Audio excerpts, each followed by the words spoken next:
and I've never seen it so hard to get an appointment either at the surgery or to find a reference to the hospital. And that's not because staff are slacking, it's because staff cannot cope with rising demand. With more people my age, and with more people with complicated illnesses. Now, I think the council must be entirely commended in calling this commission.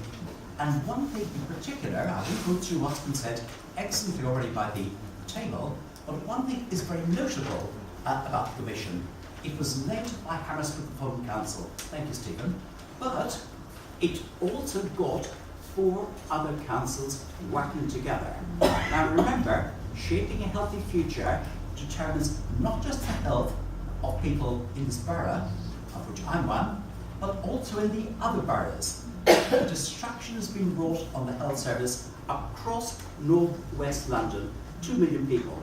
The question to Stephen is this, is the councils who commissioned this excellent report, who produced it, who held the hearings in public, who informed people what was going on, how are you going to work together from this point with local people?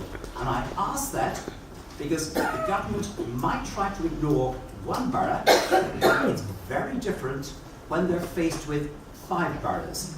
And when 5 boroughs all face destruction in different ways of their health service, we at Charing Cross, Ealing Hospital, which we know about only too well, it's to go, but also services in other boroughs, in Brent, in Harrow, in Hounslow, etc. We need to work together. And I say that because in this part of London, we have some of the richest people in London and some of the very poorest. So there, the councils must work together to maintain what keeps so many people alive. So the question, Stephen, is where do we go as a team of boroughs from this point?